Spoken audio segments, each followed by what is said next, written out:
สบายดีมื้อนี้ข้าพเจ้าจะมาเฮ็ดการทดลองเกี่ยวกับแสงสีซึ่งอุปกรณ์ของข้าพเจ้าก็มีกระดาษแผ่นนูนที่มีการใช้สีเนาะยังเห็นแล้วก็มีพัดลมซึ่งพัดลมจะเป็นตัวช่วยในการปิ้นถ้ามีพัดลมถ้าบ่มีไฟฟ้ามันก็บ่พัดลมก็บ่สามารถปิ้นได้เนาะก็ต้องมีไฟฟ้าเป็นตัวช่วยนะว่าการทดลองนั้นจะเป็นอะไรนั้นทำเป็นการทดลองคือเราจะเริ่มจากสีเดียวกันเนาะเราจะเริ่มจากสีเดียวก่อนเราจะค่อยสังเกตเห็นเลยว่าเมื่อมันปิ้นด้วยทำไมนะตาของเขานะจะเห็นสีของมันลักษณะของมันออกจะเป็นสีขาวสลายเนาะมันปิ้นด้วยของไวจะเห็นลักษณะของมันออกเป็นสีขาวว่าเริ่ม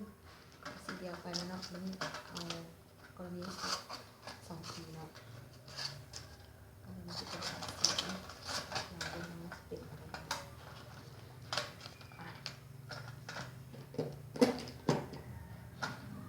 เอามาเบิ่งกันเลย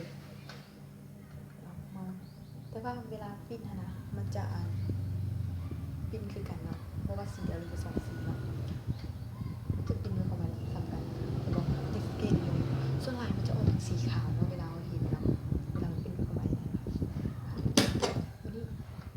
สีนี้ผ่านไปแล้วสองสีก็ผ่านไปแล้วก็มันเริ่มด้วยลายสีเนาะลายสีหรือว่าพวกอย่างนั้นเนาะเบิ่งมันเป็นอะไร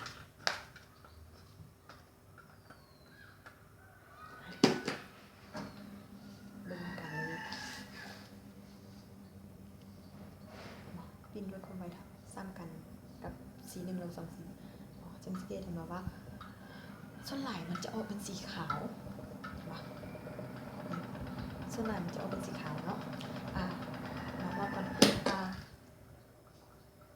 เป็นอย่างบ่ว่าสีเดียวหรือว่า2สีหรือว่าหลายๆสีนะเวลาปิ้นด้วยความไวนะมันจะออกเป็นสีขาวส่วนไหล่ก็ย้อนว่าสีขาวนะ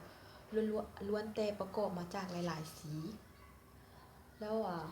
เวลาที่เฮาปิ้นด้วยความไวนะด้วยความไวหลายเท่าใดนะความถี่ของมันก็จะมีหลายขึ้นเท่านั้นแล้วจะเห็นให้เรา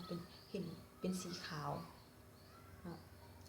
แล้วก็ที่นี่เขาปิ้นซาบ่เขาไม่เห็นสีขาวจะเห็นเป็นสีมันเลยจังซี่เนาะเขาปิ้นด้วยความไวหลายซ้ำใดหั่นน่ะความถี่ของมันก็จะมีหลายขึ้นเท่านั้นที่เฮ็ดให้เราเห็นสีขาวส่วนหลายเพราะว่าสีขาวนี่เขาก็ว่าแต่ต้นแล้วมันล้วนแต่ประกอบมาจากหลายๆสีเนาะบ่ว่ามีแต่การทดลองเกี่ยวกับปิ้นพัดลมคือรถจักรดุมรถจักรแล้วดุมรถใหญ่สินะแบบพวกแม็กเนาะเขาจะใช้แม็กแบบจะมีสีแดงสีเหลืองสีขาวแม่สีเหลืองสีเขียวหรือสีต่างๆหั่นแหละเวลามันปิ้นด้วยความไวหรือว่ามันแล่นด้วยความไวนะเวลาเขาอยู่ทางเนาะเขาจะเลียวเห็นว่าเวลาเขาจะแล่นด้วยความไวนะสีของมันเขาจะเห็นเป็นลักษณะเป็นออกเป็นสีขาวส่วนหลายนะผู้เชื่อก็ลองไปสังเกตดูสำหรับมื้อนี้ข้าพเจ้าขอลาไปก่อนพบกันในครั้งหน้าขอบใจ